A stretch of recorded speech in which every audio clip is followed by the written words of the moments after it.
ಕೈಯಲ್ಲಿ ಮಚ್ಚು ಹಿಡಿದು ರೀಲ್ಸ್ ಮಾಡಿ ಅಬ್ಬರಿಸಿದ್ದ ನಟರು ಲಾಕ್ ಆಗಿದ್ದಾರೆ.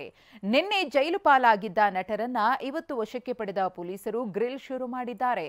ಇದರ ನಡುವೆ ವಿವಾದಗಳಿಂದಲೇ ಹೆಚ್ಚು ಸುದ್ದಿಯಾಗೋ ರಕ್ಷಕ್ ಬುಲೆಟ್ಗೆ ಈಗ ಡೈಲಾಗ್ ಸಂಕಷ್ಟ ಶುರುವಾಗಿದೆ.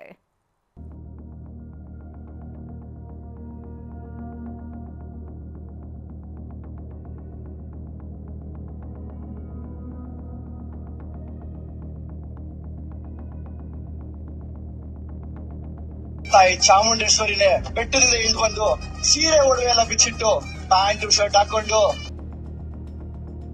ಸ್ವಿಟ್ಜರ್ಲ್ಯಾಂಡ್ ಅಲ್ಲಿ ಒಳ್ಳೆ ಟ್ರಿಪ್ ಹೊಡಿತಿದ್ದಾರೆ. ಶರ್ಟ್ ಬಟನ್ ಬಿಚ್ಚಿ ಎದೆಯುಬ್ಬಿಸಿ ಠಾಣೆಗೆ ಎಂಟ್ರಿ ಕೊಟ್ಟಿದ್ರು.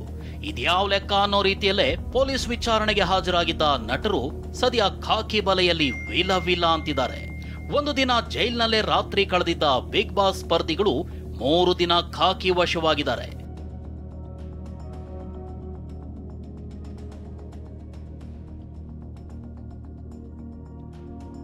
ಒಂದು ದಿನ ಜೈಲು ವಾಸ, 3 ದಿನ ಪೊಲೀಸ್ ಕಸ್ಟಡಿ. ನಟ ವಿನಯ್, ರಜತ್ಗೆ ಸಿಗಲಿಲ್ಲ ಜಾಮೀನು. ಮಚ್ಚು ದಚ್ಚು ಅಭಿಮಾನಿಗಳ ಇದೇ ಮಚ್ಚಿನ ಹುಚ್ಚು ಈಗ ಜೈಲಿನವರೆಗೂ ಕರೆತಂದಿದೆ, ಪೊಲೀಸ್ ಕಸ್ಟಡಿಗೂ ತಳ್ಳಿದೆ.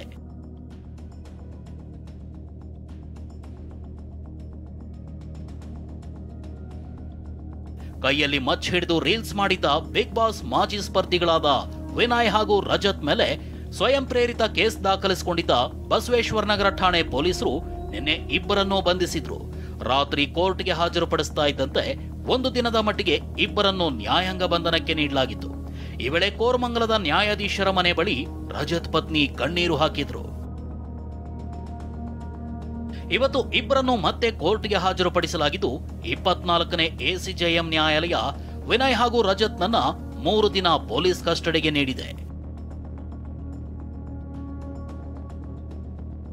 ಇನ್ನೂ ಪತ್ತೆಯಾಗದ ಅಸಲಿ ಮಚ್ಚು, ಪೊಲೀಸರ ಗ್ರಿಲ್. ಇಬ್ಬರನ್ನು ನಿನ್ನೆ ರೀಲ್ಸ್ ಮಾಡಿದ್ದ ಜಾಗ ಕರ್ಕೊಂಡು ಹೋಗಿದ್ದ ಪೊಲೀಸರು ಸ್ಥಳ ಮಹಜರು ಮಾಡಿದ್ರು. ಅಲ್ಲಿ 1 ಗಂಟೆಗೂ ಹೆಚ್ಚು ಕಾಲ ರೀಲ್ಸ್ ನಲ್ಲಿ ಬಳಸಿದ್ದ ಮಚ್ಚಿಗಾಗಿ ತಲಾಶ್ ನಡೆಸಿದ್ರು. ಆದ್ರೆ ಅಸಲಿ ಮಚ್ಚು ಮಾತ್ರ ಪತ್ತೆಯಾಗಿಲ್ಲ. ಫೈಬರ್ ಮಚ್ಚು ನೀಡಿದ್ದ ನಟರು ಇದೇ ಮಚ್ಚನ್ನೇ ಬಳಸಿದ್ದು ಅಂತ ಆರಂಭದಲ್ಲಿ ಹೇಳಿದ್ರು. ಆದ್ರೆ ಖಾಕಿ ಗ್ರಿಲ್ ಹೆಚ್ಚಾಗ್ತಿದ್ದಂತೆ ಇದೆಲ್ಲ ಕಬ್ಬಿಣದ ಮಚ್ಚನ್ನೇ ಬಳಸಿದೀವಿ ಅಂತ ಹೇಳಿದ್ದಾರೆ. ಹೀಗಾಗಿ ಅದೇ ಮಚ್ಚಿಗಾಗಿ ಹುಡುಕಾಟ ಮುಂದುವರೆದಿದೆ.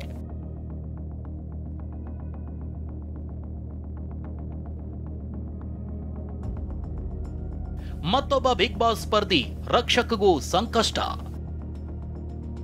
ನಾಡದೇವಿಗೆ ಅಪಮಾನ ಆರೋಪ, ಬುಲೆಟ್ ವಿರುದ್ಧ ಕಂಪ್ಲೇಂಟ್. ತಾಯಿ ಚಾಮುಂಡೇಶ್ವರಿನೇ ಬೆಟ್ಟದಿಂದ ಇಳಿದು ಬಂದು ಸೀರೆ ಒಡವೆ ಎಲ್ಲ ಬಿಚ್ಚಿಟ್ಟು ಪ್ಯಾಂಟ್ ಶರ್ಟ್ ಹಾಕೊಂಡು ಸ್ವಿಟ್ಜರ್ಲ್ಯಾಂಡ್ ಅಲ್ಲಿ ಒಳ್ಳೆ ಟ್ರಿಪ್ ಹೊಡಿತಿದ್ದಾರೆ. ವಿನಯ್, ರಜತ್ ಬೆನ್ನಲ್ಲೇ ಬಿಗ್ ಬಾಸ್ ನ ಮತ್ತೊಬ್ಬ ಮಾಜಿ ಸ್ಪರ್ಧಿ ರಕ್ಷಕ್ ಬುಲೆಟ್ಗೂ ಸಂಕಷ್ಟ ಎದುರಾಗಿದೆ. ಅಂದಹಾಗೆ ಖಾಸಗಿ ಚಾನೆಲ್ ಒಂದರ ರಿಯಾಲಿಟಿ ಶೋನಲ್ಲಿ ಭಾಗಿಯಾಗಿದ್ದ ರಕ್ಷಕ್ ತನ್ನ ಸಹ ಸ್ಪರ್ಧಿಯನ್ನ ಹೊಗಳೋ ಭರದಲ್ಲಿ ನಾಡದೇವಿ ಚಾಮುಂಡೇಶ್ವರಿ ಬಗ್ಗೆ ಮಾತನಾಡಿದ್ರು. ನಾವು ನಿಮ್ಮವರೇ ಕಣ್ರಿ, ಮಂಡ್ಯದವರು. ಹೌದಾ? ನಿಮ್ಮನ್ನ ನೋಡ್ತಿದ್ದಂಗೆ ಅನ್ಕೊಂಡೆ. ತಾಯಿ ಚಾಮುಂಡೇಶ್ವರಿನೇ ಬೆಟ್ಟದಿಂದ ಇಳಿದು ಬಂದು ಸೀರೆ ಒಡವೆ ಎಲ್ಲ ಬಿಚ್ಚಿಟ್ಟು ಪ್ಯಾಂಟ್ ಶರ್ಟ್ ಹಾಕೊಂಡು ಸ್ವಿಟ್ಜರ್ಲ್ಯಾಂಡ್ ಅಲ್ಲಿ ಒಳ್ಳೆ ಟ್ರಿಪ್ ಹೊಡಿತಿದ್ದಾರೆ.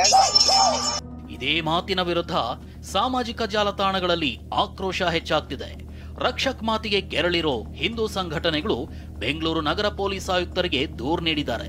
ಅಷ್ಟೇ ಅಲ್ಲ, ಕೂಡಲೇ ಬಹಿರಂಗ ಕ್ಷಮೆ ಯಾಚಿಸುವಂತೆ ಆಗ್ರಹ ಮಾಡಿದ್ದಾರೆ.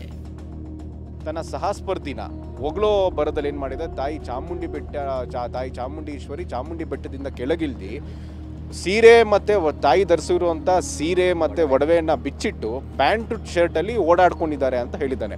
ದೇವತೆ ಬಗ್ಗೆ ಈತ ಅವೇಳನವಾಗಿ ಅಗೌರವವಾಗಿ ಸೂಚನೆ ಮಾಡ್ತಾನಂತಂದ್ರೆ ಈತನ ಮನಸ್ಥಿತಿ ಅಂತದ್ದು. ಒಂದ್ ಕಡೆ ಮಚ್ಚು ಹಿಡಿದ ಕೇಸ್ನಲ್ಲಿ ಇಬ್ಬರು ಅರೆಸ್ಟ್ ಆಗಿ ಪೊಲೀಸ್ ಕಸ್ಟಡಿಗೆ ಹೋದ್ರೆ, ಈತ ರಕ್ಷಕ್ ಬುಲೆಟ್ಗೆ ನಾಡದೇವಿಗೆ ಅಪಮಾನ ಮಾಡಿದ ಸಂಕಷ್ಟ ಎದುರಾಗಿದೆ. ಪ್ರಜ್ವಲ್ ಜೊತೆ ಕಿರಣ್ ಸೂರ್ಯ, TV9 ಬೆಂಗಳೂರು.